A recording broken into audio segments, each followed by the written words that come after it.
Governor DeSantis is finding new support for his anti-mob legislation following the riots at the Capitol. He says his proposed bill will crack down on violent protests in the state. But some believe the legislation is meant to intimidate the Black Lives Matter movement. Channel 3's Rebecca Castor is live with why many local activist groups are opposing the bill. Sue, while the Capitol riot is reigniting support for Governor DeSantis' bill, local organizers want to remind Floridians that the bill was initially drafted following the Black Lives Matter movement. And some of the language in the bill is a direct response to protest efforts we saw here at the foot of the 3 Mile Bridge over the summer. The bill is titled the Combating Violence, Disorder and Looting and Law Enforcement Protection Act. It aims to crack down on violent protests, increasing the penalties for unruly demonstrations. If passed, protesters could face up to 5 years in prison for causing property damage, defacing monuments, harassing citizens, or blocking traffic, like we saw protesters do this summer on the 3 Mile Bridge.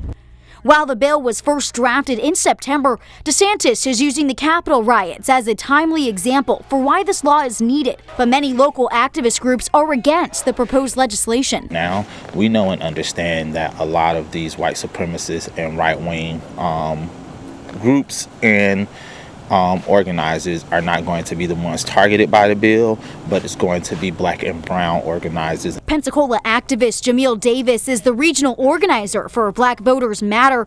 He says this bill is meant to intimidate the Black Lives Matter movement. We just want to let people know that, hey, it's not right.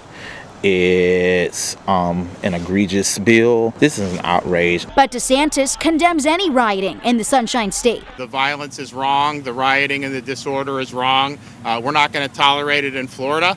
Also included in the bill are penalties for local governments that choose to defund the police, demands we heard during many of the social justice protests last year.